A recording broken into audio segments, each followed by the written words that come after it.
Awesome. So a few pointers before getting started. We will be recording the webinar. So if you're not able to stay for the whole duration, or if you'd like to share it afterwards, we will be posting it on our YouTube page. I have open here my monitor, the Q&A and the chat. So if you guys have any questions regarding a particular slide, I'll keep an eye on them. We'll also have a more in-depth Q&A at the end of the presentation. And yeah, I guess that's it. If anything else, we'll have the team looking at the chat as well. So let's get started. So the agenda for today, we will be talking about Ethereum 2.0 in its grand scale, and then more specifically, the merge, of course, the effects and implications that it will have in multiple stakeholders of the Ethereum ecosystem, and some final thoughts on the road ahead and how it's likely to develop. So first, as per usual, a quick update about Into the Block. In the past 3 weeks since we launched last webinar, Into the Block has provided analytics for 2 new websites, Block News Brazil and Wazir X. So we continue to expand there, and just before that we had launched our new NFT insights. Okay, so without further ado, let's get into the main topic. So Ethereum 2.0, previously known as Serenity, is a series of protocol upgrades meant to lead to a more secure, scalable, and eco-friendly Ethereum. So 2 of these 3 are being addressed in the merge, and I'll explain later on. But essentially, it's the transition from proof of work, where you rely on miners for block validation, to proof of stake, where you simply deposit your ETH in a contract that validates the blocks. And along with it, there's also sharding and layer 2s, as we'll get into. So this is the original roadmap. I believe this is from mid-2021. In October, the deposit contract for the Beacon chain was activated. What that meant was that people were able to deposit ETH into the contract that will start staking ETH. So that came to light with the Beacon chain launch. The Beacon chain is essentially like the proof of stake blockchain that's now running in parallel. And now shortly we'll see the merge between the proof of stake chain and the proof of work chain. So as I was mentioning, Beacon chain is the beginning of all this process of Ethereum transition to proof of stake. Right now, it's simply processing rewards. So applications running on top of Ethereum are still in the main proof of work chain, and the Beacon chain is running in parallel, just making sure everything's working, testing and iterating. It already had its first upgrade called the Altera upgrade, where they increased the cost of running an inactive validator, as well as trying to attack the system. So it's already, getting more resilient prior to the merge, which of course is the main act within the Ethereum 2.0, arguably. I saw this, couldn't really find who was that described it, but thought I would be mentioning. It's sort of like changing engines to an airplane in mid-air. That's because the consensus algorithm is the main component behind a blockchain. So you need that for security to assure that in a decentralized way, you're able to validate transactions. And so the idea with the merge is that essentially applications will be running in the proof of work chain, and then suddenly from one block to another, the engine will change to a proof of stake consensus algorithm. And seamlessly, the users and the applications will be able to migrate to this new chain. That's the whole concept. It's a very complex one, and hence why it's taken so long to develop. And so here, right in the block before the merge, miners, that will be the last block that they're able to mine, and then automatically the stakers or validators rather begin to become the source of security for the network. And as I mentioned, the applications migrate seamlessly to the new chain. And we've already seen, since it's such a complex concept, we've already seen 4 shadow forks, meaning like versions of this take place in test nets rather than mainnet to make sure that everything works as intended, and thus far has been the case. So let's move on into the effects that you can expect the merge to occur, depending on your position, I guess. So the Ethereum ecosystem, like most crypto ecosystems, is composed of multiple stakeholders. I would divide it between these 5 or 6. So users, applications, miners, validators, holders. Miners and validators, I guess, are 2 sides of the same coin, which is the security and validation, as I was just explaining. And all together between them, they make the Ethereum network. And so if you're in this webinar, I assume many of you are Ethereum users or holders. A common misconception in the industry is that there will be a decrease in fees following the merge. That is not the case. So some people tweeted at me saying that will L2s be redundant following the merge? And the reality is no. Ideally, there's no difference for Ethereum users before and after the merge. I mean, ideally, because it's a complex process, so it shouldn't be felt for the day-to-day user. However, in the longer time horizon, one of the secondary effects that can arise from this is that since there's no longer miners needed for the block validation, and now it's just staking, there's a lot of electricity usage that will no longer be necessary. So this eco-friendly approach may, in the long term, attract more users to Ethereum. Similarly, for applications, the end goal is to have them seamlessly migrate to the proof of stake chain. So the beacon chain will become the main chain, and the priority is to be as simple as possible for all the applications to migrate there. And that's why they've been taking all the risks and the preparation to make sure that it happens as intended. Now into the more concrete impacts that the merge will have. Well, of course, the miners will no longer be relevant, I guess, for the Ethereum network. Thank you all for your hard work, but it will no longer be necessary now.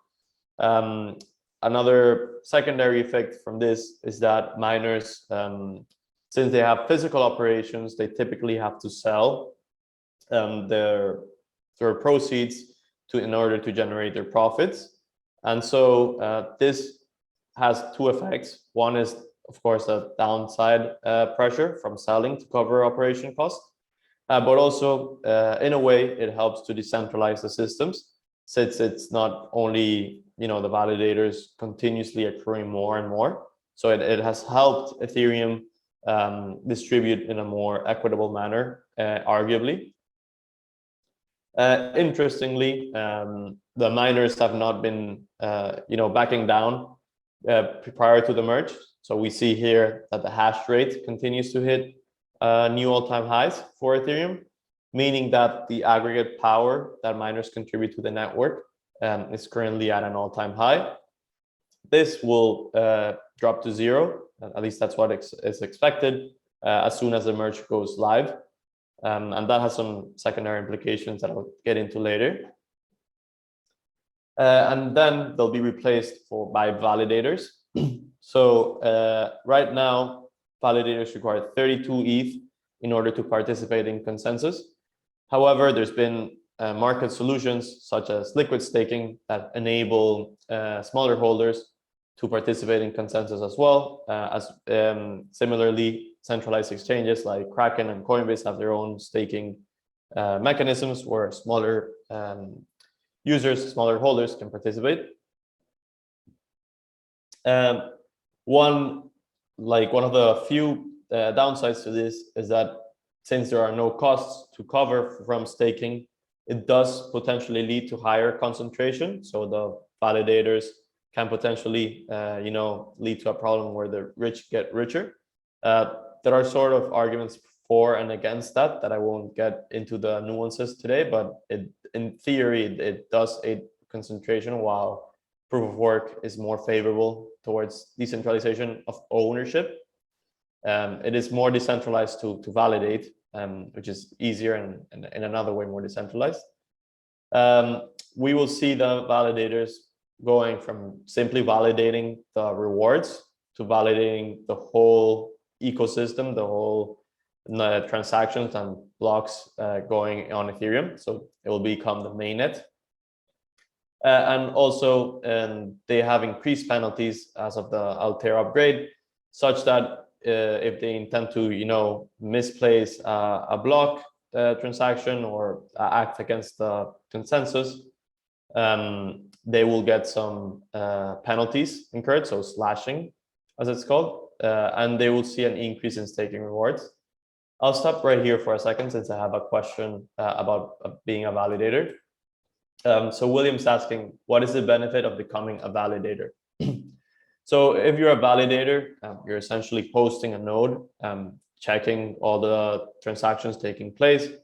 It's a bit complex, but not overly complex. The benefits that you get from doing this yourself. So well, I guess there's an issue that you need to have that 32 ETH minimum, but assuming that you do, you keep all the staking rewards that you generate, while instead liquid staking protocols like Lido take a 10% fee, and I believe centralized exchanges take an even larger fee in general. So the main benefit is that you would get higher staking rewards, a higher share of it, like you would get the full share of it, and these rewards will actually increase. So I'll show that in a bit. So right now, at the moment, over 10% of ETH, all ETH is staked. So the circulating supply of ETH is about 118 million, and there's 12.5 million being staked right now in the Beacon chain. And the number of depositors has been increased remarkably high to over 70,000. And this is taking into consideration that depositors can't withdraw as of yet. So it's a quite high number considering. And finally, as I was mentioning, staking rewards are expected to double. The reason being that transaction fees that go to miners nowadays will go to those staking. And so there are three main parameters involved here in the calculations. I have a Twitter thread diving into them in more depth for those interested, but essentially it's amount of ETH staked, the fees that are being processed, since this will accrue to those that are staking, and the percentage that is burned. So I ran the numbers. I've been updating these frequently. I did them yesterday based on projections for the last 30, 90, and 180 days. And this is expected to lead to between 6.7 to 7.4% APRs from staking. So not assuming compounding, which all in all, taking into consideration that right now it's about 3.8%, means that these are expected to roughly double. And if fees do increase as they were in 2021, then we might see even higher fees to even higher APRs for stakers. I see a few questions, but I'll get into at the end now. So what does that mean for Ethereum holders? Well, many things. One is that due to the higher staking yields that I was just talking about, there's potentially increased demand to hold and stake ETH, since this acts like the network's dividend in a way, since you're earning part of the cash flow that the network generates. Also, since there is no longer a need to incentivize miners, we're seeing the issuance will be reduced by 90%. Many are calling this the triple halving, since a halving would reduce, supply issuance by 50%, and then by another 50%, that would be 75%, and another 50% would be 87.5%. So the 90% expected reduction in issuance is actually even larger than 3 halvings. There's few factors in terms of Ethereum issuance. It's somewhat complex, But we'd like to track what's called as the net issuance, and that is the issuance, which, as I was mentioning, was going to reduce by 90% minus the amount that is burned, and it is expected to result in negative net issuance. In simple terms, ETH is likely to be deflationary, and the case is because EIP 1559 leads to the burning of Ethereum when there is high fees. So we see here, since EIP 1559 got implemented, the net issuance to drop sharply. It's actually been deflationary for a few weeks. So this is the average, weekly average. It's actually on the daily average, gone even further down.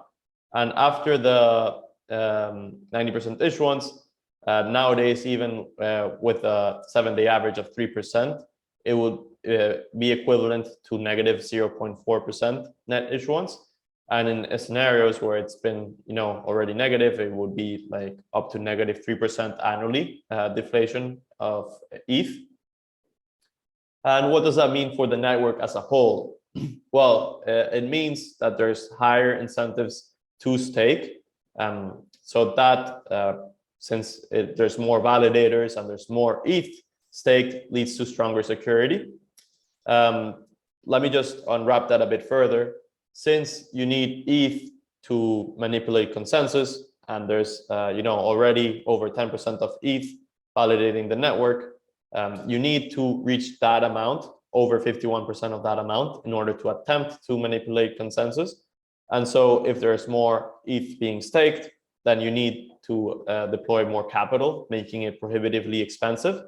As well, of course, since you're holding the ETH that you need in order to attempt the network, you would also be, if you're a potential attacker, you would be potentially, losing value in the ETH that you've bought, since an attack on the network would arguably decrease the value. So the incentives are in place to lead to stronger security.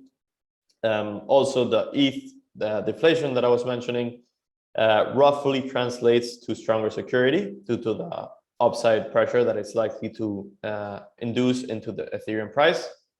And finally, since there are no miners now, the network is more environmentally sustainable. So some final thoughts, wrapping up on the way that Ethereum Merge is likely to play out.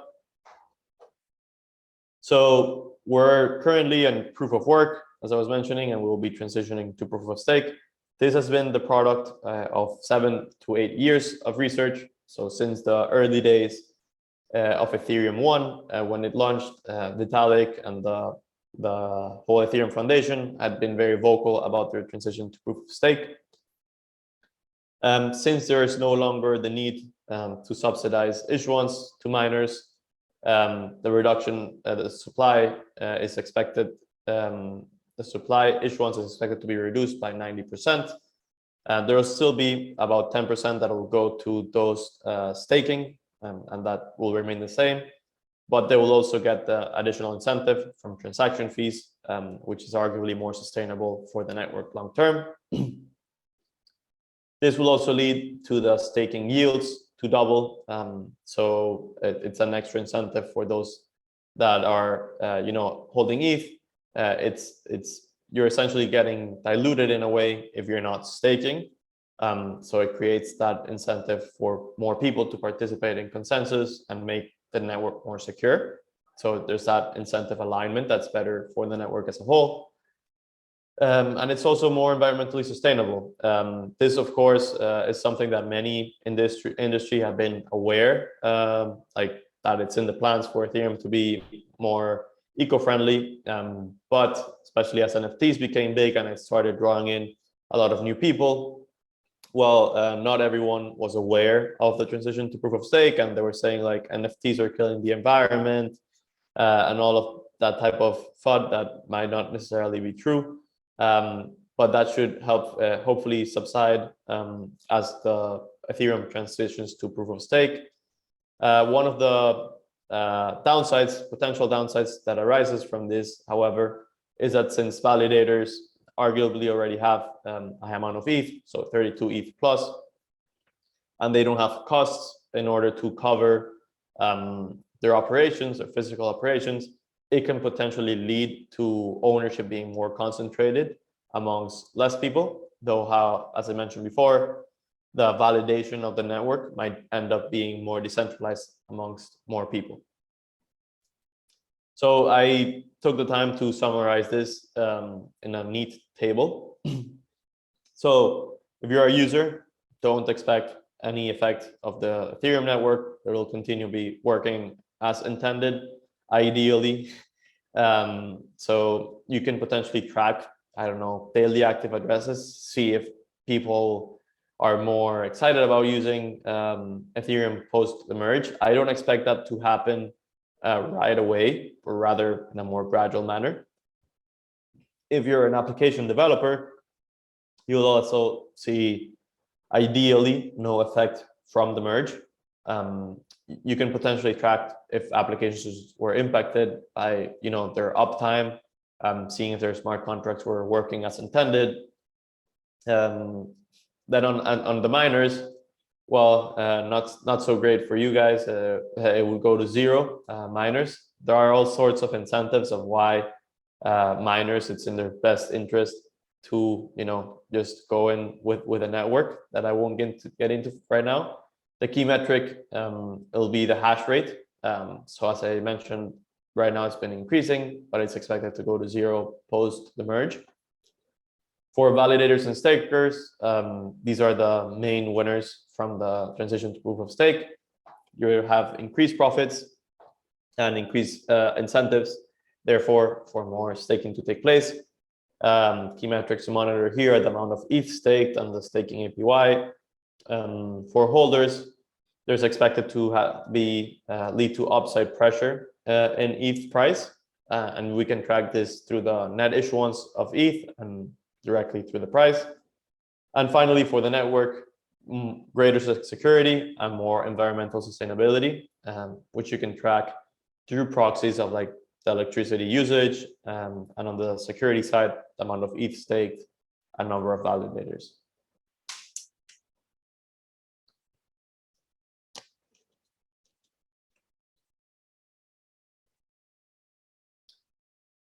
So the merge, many people have been wondering when it'll happen.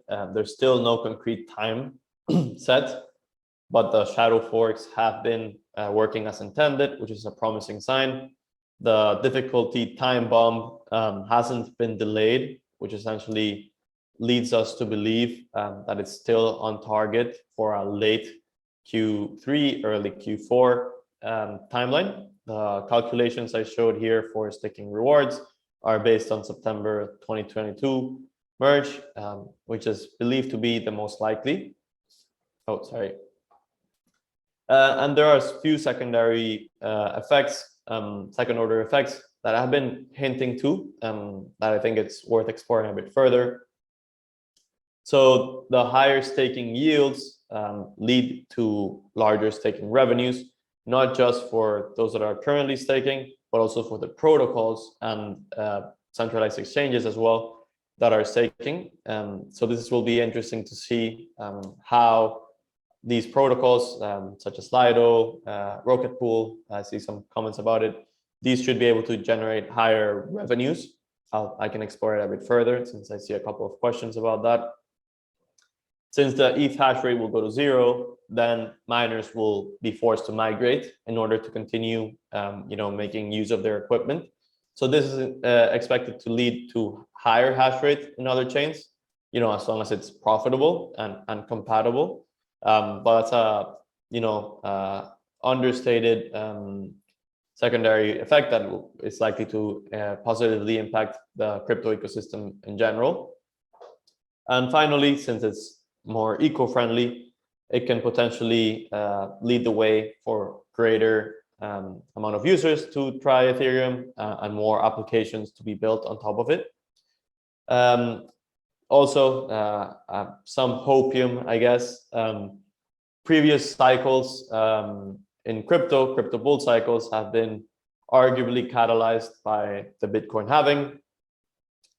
Since the halving has becoming smaller and smaller and less relevant, the supply effect is smaller now than it used to in the first halving, where the miners control a large amount of the supply. Right now in Ethereum, it's expected to be the triple halving, essentially leading to deflationary ETH. So it's a very large supply shock, and it also is creating additional demand for ETH. So I think the macro environment in general is not looking great, but the endogenous characteristics of the system is both pointing to a very bullish outlook. Of course, not financial advice, but I think this is arguably and empirically, if you look at the data, a larger supply shock than the previous halvings and that future halvings will have on the crypto ecosystem. So to conclude, the merge culminates Ethereum's large process and transition to proof of stake after 7 or 8 years being researched. It will lead to a more secure, environmentally friendly Ethereum.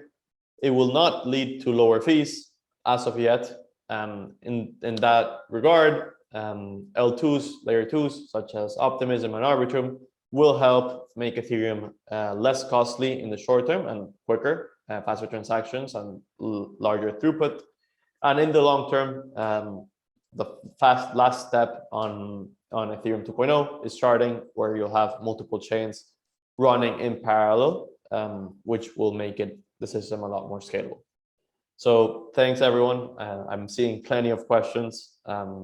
Make sure to sign up for the next webinar. We will be talking about one of the most relevant events in crypto, probably in its history, definitely in the past year.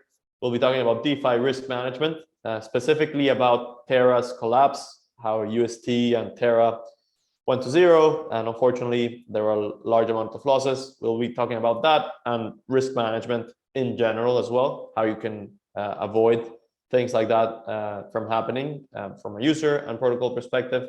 Make sure to sign up. Here in the chat, we're sharing the link, and I'll now dive into questions.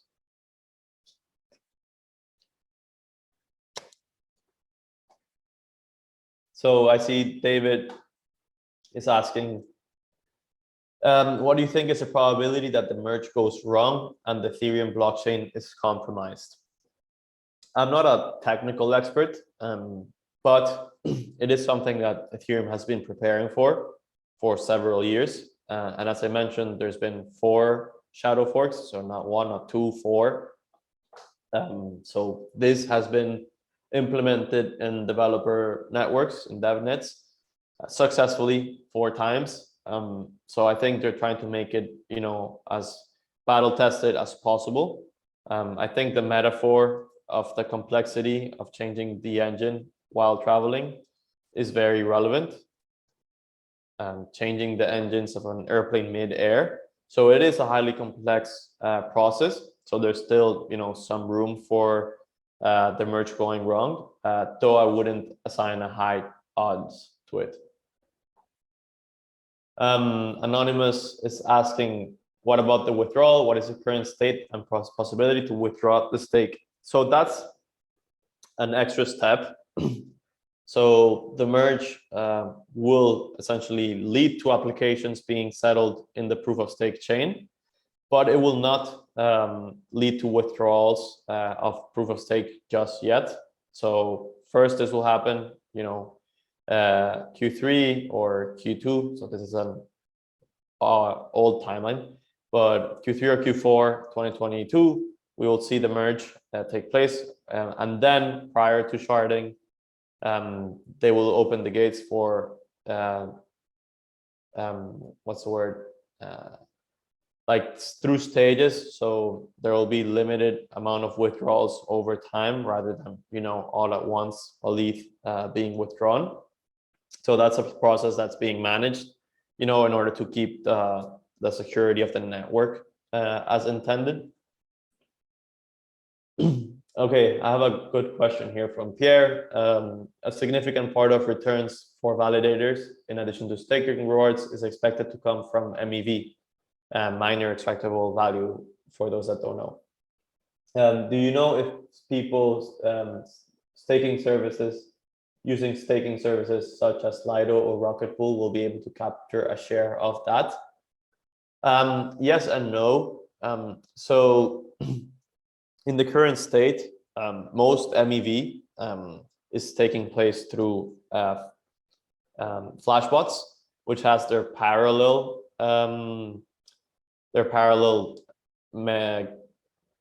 Ethereum mempool.